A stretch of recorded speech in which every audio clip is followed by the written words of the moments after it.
this. Okay, we should be good. So I've decided that I'm going to be doing a live Q&A every month. So as you know, we do a live training every Tuesday.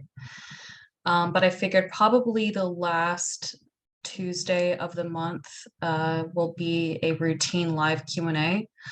That way, if you guys are needing direct help with fitness or health, everyone can just put all their questions in one post, and then I will cover them on these live Q&As. So let's go ahead and pull up the questions. And by the way, if y'all are watching on Facebook and you did not, hey Chase, and if you did not ask a question on the post that I posted originally, that's fine. Just post it in the Facebook chat, or you're welcome to join the Zoom training, which I linked in the comments. Okay, so these are the questions that we have. Chase says, no matter what exercise I do, bench press, push-ups, etc., I feel it in my arms and nowhere else. Why is that? And then I know you submitted a video as well, so we'll pull that up, but real quick, I'm going to answer that verbally. So a big reason why you can feel any exercise in, say, what are considered like secondary muscle groups for a particular exercise, like if you're feeling it in your arms during chest exercises like bench press or push-ups, it could be for a couple of reasons. One, either your form is off. When by off, I don't necessarily mean that it's like wrong. You could just be changing your form a bit that emphasizes your arms more, or it could be wrong and you're just not doing the exercise properly. So that's one reason. The second reason is it could just be that for the moment, your arms are weaker than your chest. And that can be pretty normal, especially as a beginner trainer or people who are learning to train properly. That can happen pretty often, where you often have like a weaker body part and you start to feel a particular exercise in that body part first, like arms, for example, in a chest exercise. And all that means is that you need to, keep doing the exercise, and eventually your arms will catch up, so to speak, and basically they'll catch up to your chest muscles and be able to have the same amount of strength, or adequate amount of strength to where it starts to target your chest more. So let's go ahead and take a look at your form. Okay. There we go. So I know you said those are how you used to do them. So let's go back real quick. There's nothing particularly wrong with how you used to do them. Your hands are up a little bit higher and wider, which is going to place more emphasis on your front delts versus your triceps.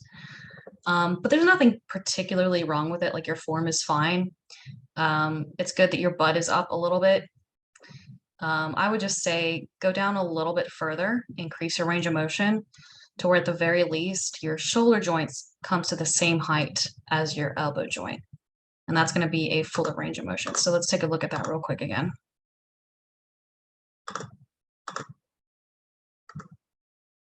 So yeah, you just need to come down just a little bit further, Chase, and then you're good. And then here you said this is how you've been doing them lately. So yeah, basically the difference that you're doing is you're tucking your elbows in more instead of flaring them out like you were in the first form. Again, there's nothing wrong with either one. It just emphasizes different things. When you flare out your elbows more, it is going to target your delts more, your front delts. When you tuck in your elbows more, it's going to target your triceps more. So yeah, your form looks solid. So I would say that the reason why you feel it in your arms more than your chest is just because your arms currently are your weak point in push-ups. Okay, let's see what else. You also asked, so let's go back. No matter what, sorry, after my workout, DOMS, which for those of you who don't know is delayed onset muscle soreness, that's soreness after a workout, lasts up to 3 days. What are your suggestions to ease the pain? So this answer can be pretty varied depending on what exactly you're doing. Your DOMS, your soreness could be really high because you're doing too much volume. And I'm going to guess that is one of the likely reasons because most people do too much volume or they sacrifice their intensity, meaning how hard they're pushing their sets so that they can do more volume. As I teach you guys in this group and as the science shows, you can either have intensity or volume. You can't have both at the same time. So if you're prioritizing volume, you're sacrificing intensity. If you're prioritizing intensity, you're sacrificing volume. But as I've taught you guys, the science shows that is the better option for maximizing your gains. So it could be that you're doing too much volume, too many sets, too many different exercises for your different body parts. And it's creating not just local fatigue, like let's say you have a chest day and you're doing tons of different exercises and sets for chest. Anytime you do resistance training, depending on like how much volume and intensity you do, you don't just have local fatigue, meaning just in the chest area in this example, you also have systemic fatigue, meaning like, if you're doing a bunch of chest exercises, it really does affect your whole body and your central nervous system. So I'd say you're probably doing too much volume. Another factor is you could be, it's just part of the newbie process. You're still somewhat new to lifting. Your body's still getting adjusted to it. And so you are naturally going to be more sore during that beginning process as a newbie lifter. But as you stay consistent with it, naturally your the soreness after workouts will become less and less severe. Like for example, I train really, really hard. I take every set that I do to failure. And I've been lifting for years and I don't get nearly as sore, even though I work out harder and better now than when I first started training. Okay, so there are some things that you could take to alleviate the soreness. One thing I do not recommend taking is ibuprofen or any NSAID, a non-steroid anti-inflammatory drug, because so they're all anti-inflammatory, but we don't want to. Okay, so anytime that you lift, in the days following that, your body is going to have a natural response to where the muscles are inflamed, and we want that. That is a good thing. If you do not get that, you do not get hypertrophy, which is muscle gains. So we don't want to negate that inflammatory response in our muscles after resistance training because it takes away basically that signal to our muscles that they need to grow. So I've heard of people taking ibuprofen close to their training or after their training to help them not feel inflamed or sore or their joints not to ache. And that is not a good thing if you have hypertrophy goals. It's also not a good thing because in general, anytime you take NSAIDs, it can actually it can basically eat at your stomach lining and your intestinal lining. But especially when you take NSAIDs around training time, that effect where it basically eats at your intestinal lining and your stomach lining is heightened.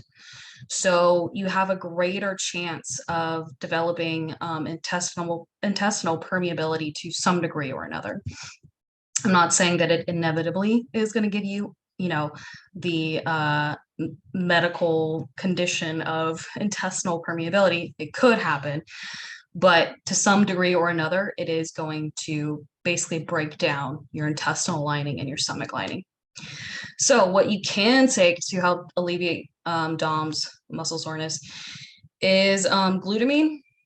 Glutamine basically helps to is a amino acid, and it helps to rebuild your muscles. Also helps with the whole soreness thing. Glutamine does get depleted if you're not supplementing with it regularly, if you're training, that is. So I take glutamine every day. It actually can also help to restore your intestinal lining. So if you've ever like regularly used NSAIDs, it can help to reverse any potential damage there. And then the other thing that you can do is just, stretch, on the days that you're sore, and to do some light physical activity like walking, just some general light movement. I don't mean exercise, because you should be recovering well after you're training intensely like I teach in this group. But yeah, walking, any light activity, stretching can help a lot too. Okay, so next question. Do I crave potato chips because I lack potassium, or do I lack willpower? Potato chips, or potatoes, especially white potatoes, they do have a lot of potassium in them. So that's a good question. But I would say if you're craving potato chips specifically, I doubt it's a potassium deficiency. It's probably more so a sodium deficiency, or maybe you just have a craving for something crunchy and fried. In that case, then if you're craving crunchy and fried, there's no like deficiency related to that. But sodium deficiency can be a real thing, especially in light of our Western culture, who has downplayed and almost kind of vilified salt and sodium, giving the false impression that it can lead to health issues, blood pressure issues. That is not the case. What leads to blood pressure issues is inflammation, and which is partly contributed to a high inflammatory diet, like processed seed oils, fried foods, and a combination of like processed sugars, like I don't know, think of like baked goods or breads, candies, whatever. So sodium is not to blame for that. But yeah, if you have a sodium deficiency, it can make you crave salty stuff. So my recommendation for sodium is salt everything to taste. The key word is to taste. If you're salting to taste, you're basically giving your body the salt that it's craving. And if you're also drinking sufficient water, paying attention to your thirst cues, and making yourself drink at least half your body weight in ounces at the very least, because sometimes our thirst cues can get screwed up because we don't listen to them for a very long time. But yeah, all that should help with that. Okay, next question. How would I know when the resistance bands are working? I ask because some exercises are easier than others. Good question. So in general, so resistance bands, I would say, are great for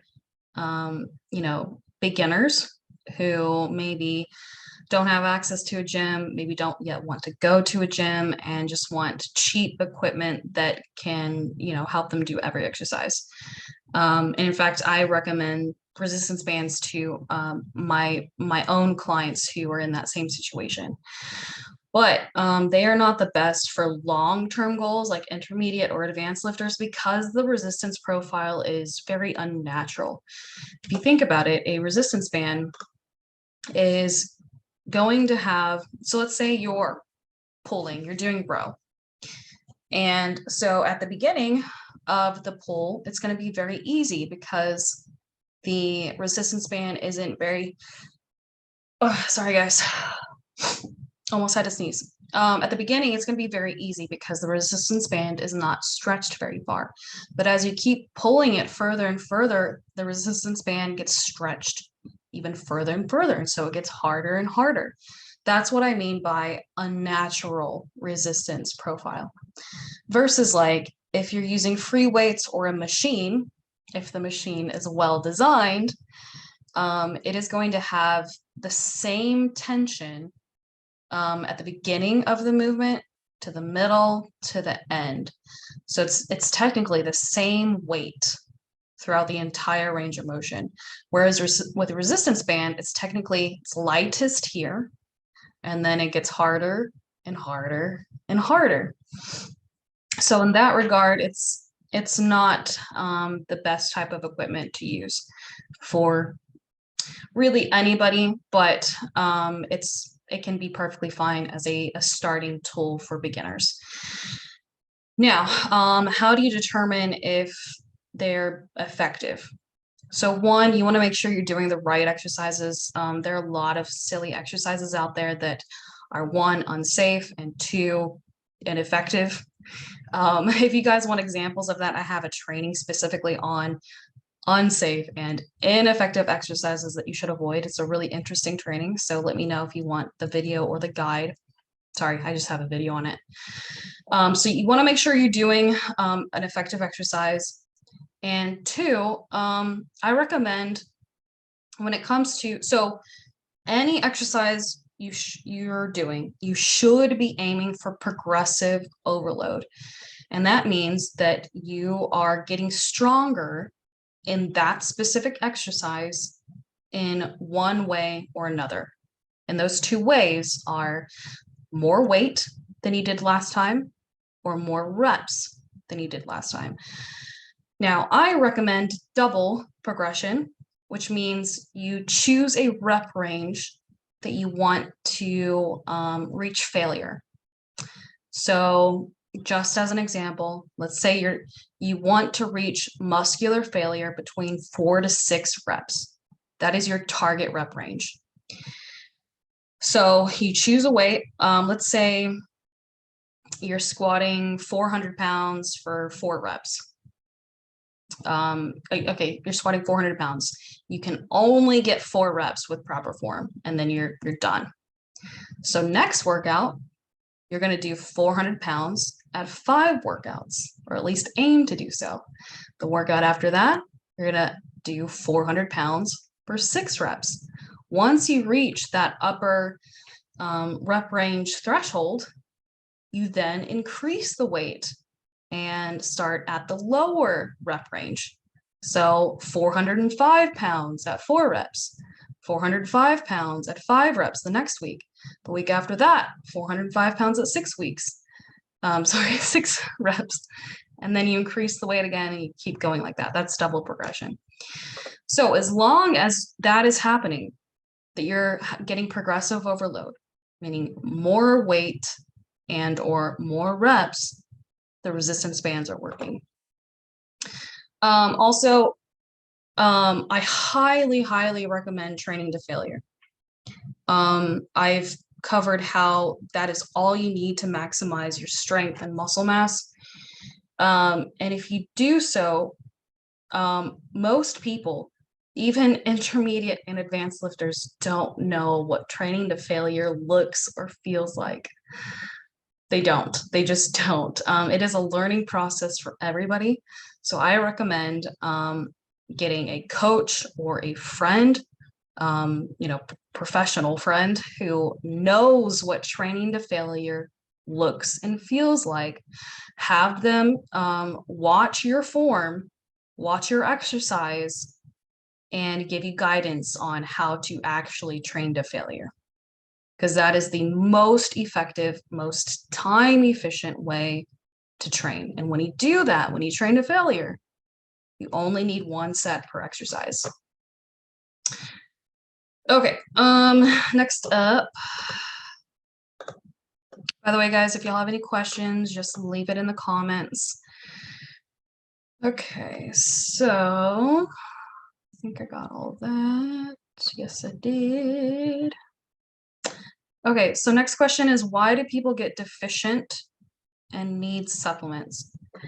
So there could be various reasons. One of the biggest reasons is our our soils and our water are deficient in vitamins and minerals themselves.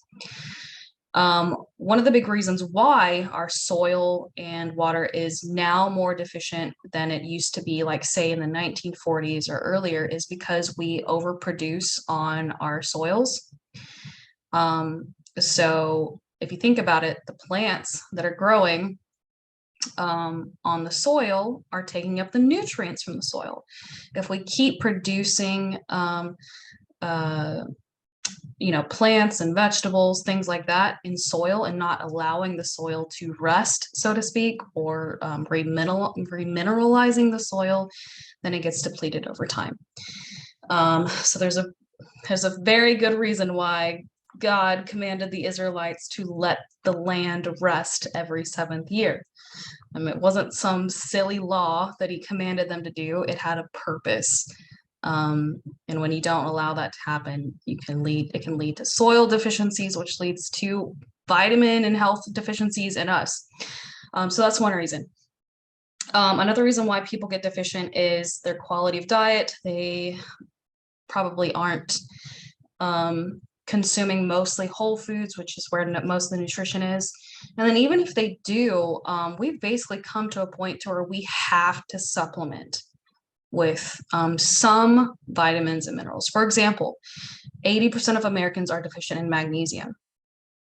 We can't get enough magnesium from food alone. So I will say like the vast majority of people need to supplement with magnesium. Another big reason why people can become deficient and need to supplement with things is they're not absorbing their nutrients from their food. Often people say you are what you eat. That's not necessarily true. I will say what is more accurate is you are what you absorb.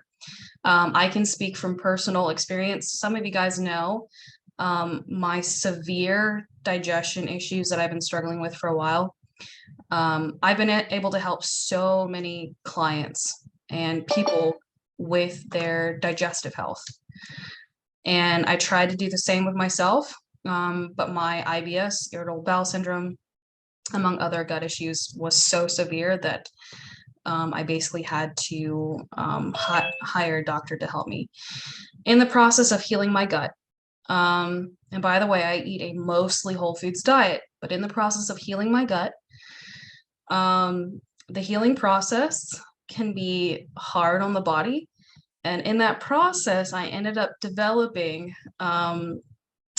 basically malnourishment and mineral deficiencies. And these were actually tested.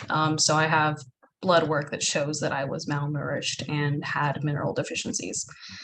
And I was eating enough calories, enough whole foods to sustain my body weight, all that stuff, but I was still malnourished. And that is because my gut, because it was so bad, and in that healing process, it was not absorbing the nutrients from the food that I was eating. And that's my specific example, my story, but you would be surprised how many people are suffering from digestion issues nowadays. And a lot of people do have gut issues, but they don't even know it. Gut issues don't always present as gut symptoms. Sometimes it can be skin symptoms. Sometimes it can be like,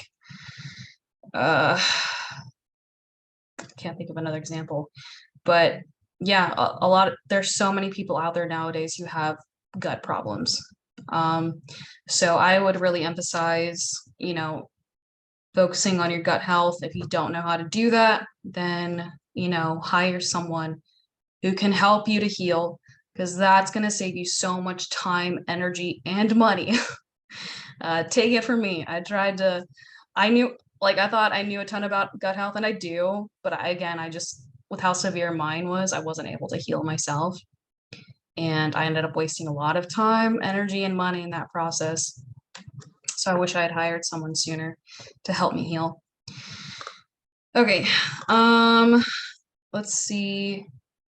Are there bad multivitamins and what makes them different? Um, in some scenarios, yes, I would say there are bad multivitamins in the sense that they have that they throw things out of balance. That's what I mean by bad. For example, in America, it is it would be so uncommon to find someone who has a true iron deficiency. Yes, I mean what I just said. Even people who are anemic. An iron deficiency, anemia, most times, like 99.9% of the time in America, is not actually an iron deficiency. It is an iron, what do you call it? An iron availability issue. So oftentimes iron gets overstored in our tissue, and our body can't draw it out and use it because we don't have enough copper in our system.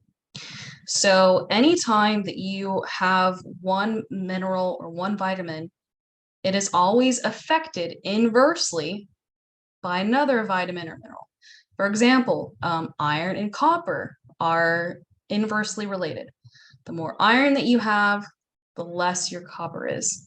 The more copper that you have, the less iron that you have. And so you got to find that balance, that ratio that is healthy, and you'll be able to use both your iron and your copper in the way that your body needs it. So in most multivitamins, especially for women, not for men, they do have iron. And when you supplement with iron, you're just going to mess up that problem. You're going to bring your copper down. You're going to store iron in your tissues. You're going to store it in your organs where it doesn't need to be. You can feed parasites with iron. So it creates a lot of problems. And then, yeah, I would say for the most part, multivitamins are not always a good idea because, again, you can throw out of balance a lot of other vitamins and minerals. So my best recommendation, if you want to take a multivitamin, so to speak, is beef liver. Because with beef liver, there is a lot of naturally occurring bioavailable, meaning that your food can absorb it very well and use it, vitamins and minerals, and it's already naturally in the proper ratio. So it's not going to interfere with those affecting ratios. You can either take it in supplemental form, like in a pill that's like freeze dried. That's really expensive. I personally take raw liver daily. I'll just cut it up into 1-inch slivers, and I'll swallow it whole with some water, and I don't taste it at all. And that's the cheapest way and the easiest way, I think. And the other thing is, as a multivitamin, a natural multivitamin would be cod liver oil, not fish oil. There's a big difference between the two. Fish oil does not have nearly the amount of vitamins and minerals that cod liver oil does. So cod liver oil has tons of vitamin A, tons of vitamin D, again, in the proper ratio, because vitamin D are inversely related amongst other vitamins and minerals. They're not just singularly related, by the way. So yeah, it's cod liver oil is much better than fish oil. Okay, let me double check, see if there are any other questions. Okay. Chase says, I'm allergic to ibuprofen, no danger there. Yeah, it's not a good thing. When it comes to pain relievers, so interesting fact.